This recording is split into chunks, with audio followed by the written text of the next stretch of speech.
అందరికీ శ్రీరామ నవమి శుభాకాంక్షలు.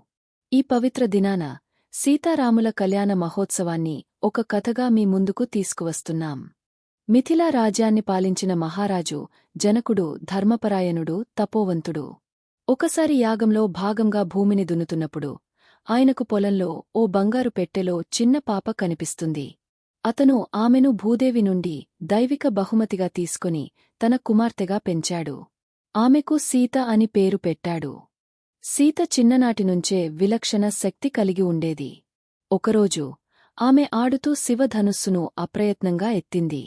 ఆమె బలానికి ఆశ్చర్యపోయిన జనక మహారాజు ఈ శివధనస్సును ఎవరు ఎత్తగలరో వారితో సీతను ఇచ్చి వివాహం చేస్తానని ప్రకటించాడు. ఇంతలో అయోధ్యరాజు దశరథుని కుమారులు రాముడు మరియు లక్ష్మణుడు విశ్వామిత్రుని యాగరక్షణ కోసం అతనితో అడవిలోకి వస్తారు. మార్గంలో తాటక, మారీచ మరియు సుబాహుల వంటి రాక్షసులను సంహరించారు.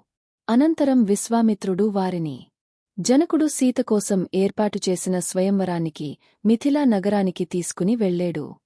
రాముడు మిథిలాలో ప్రవేశించినప్పుడు నగరం సంభ్రమాశ్చర్యాలతో నిండిపోయింది.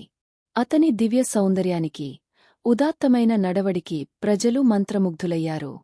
జనకుని ఆస్థానంలో లంకకు చెందిన రాక్షస రాజు రావణుడితో సహా అనేకమంది శక్తివంతమైన రాజులు శివుడి విల్లును ఎత్తడానికి ప్రయత్నించి విఫలమయ్యారు. శ్రీరాముడు విల్లు దగ్గరికి వచ్చినప్పుడు మొదట దానికి వినయంతో నమస్కరించాడు. తరువాత శ్రీరాముడు అప్రయత్నంగా విల్లును ఎత్తి విల్లును వంచడానికి తీగను లాగుతుండగా అది ఉరుములాంటి శబ్దంతో రెండుగా విరిగిపోయింది. దూరం నుండి చూస్తున్న సీత ఆనందపడింది. ఎందుకంటే ఆమె అంతరంగికంగా రాముడిని తన ప్రియమైన వ్యక్తిగా ఎన్నుకుంది. జనక మహారాజు ఎంతో సంతోషించి రాముడిని విజేతగా ప్రకటించాడు. అయోధ్యలోని దశరథ మహారాజు వద్దకు వివాహ ప్రతిపాదనతో దూతలను పంపాడు. దశరథ మహారాజు సంతోషంతో అంగీకరించాడు. దశరథ మహారాజు తన రాజపరివారం, ఋషులు మరియు రాణులతో మిథిలకు వచ్చాడు. శుభముహూర్తం నడుమ పెళ్లిరోజు నిర్ణయించారు. మిథిలా నగరమంతా పుష్పాలు, ముగ్గులతో అలంకరించారు. గంధకర్పూరాల పరిమళాలతో గాలి నిండిపోయింది.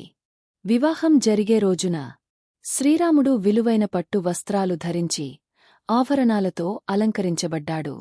సీతాదేవిని పట్టుచీర, బంగారు ఆభరణాలు మరియు సువాసనగల పువ్వులతో దేవతలా అలంకరించారు. ఆమె దివ్య సౌందర్యంతో ప్రకాశించింది. వశిష్ఠ, విశ్వామిత్ర, శతానంద వంటి మహర్షుల ఆధ్వర్యంలో సీతారామ కళ్యాణం అంగరంగ వైభవంగా జరిగింది. వారు పవిత్ర అగ్ని చుట్టూ ప్రదక్షిణలు చేస్తుండగా స్వర్గంలోని దేవతలు ఆ కలయికను ఆశీర్వదించారు. రాముడు మరియు సీత వివాహంతో పాటు దశరథుని మరో ముగ్గురు కుమారులు కూడా వివాహం చేసుకున్నారు. లక్ష్మణుడు సీత చెల్లెలు ఊర్మిళను, భరతుడు మాండవిని, శత్రుఘ్నుడు శృతకీర్తిని వివాహం చేసుకున్నాడు. వివాహ వేడుకలు పూర్తి అయ్యాక దశరథ మహారాజు తన నలుగురు కుమారులు మరియు వారి వధువులతో అయోధ్యకు తిరిగి వచ్చాడు. వారి రాకతో నగరమంతా సంబరాలు చేసుకుంది. రాముడు మరియు సీత యొక్క కలయిక శాశ్వతమైన ప్రేమ మరియు ధర్మానికి చిహ్నంగా మారింది. ప్రతి సంవత్సరం దేవాలయాలలో, ముఖ్యంగా దక్షిణ భారతదేశంలో సీతారామ కళ్యాణం వేడుకగా జరపబడుతుంది. ఇలాంటి మరిన్ని ఆసక్తికరమైన కథనాల కోసం లైక్, షేర్ మరియు సబ్స్క్రైబ్ చేయండి.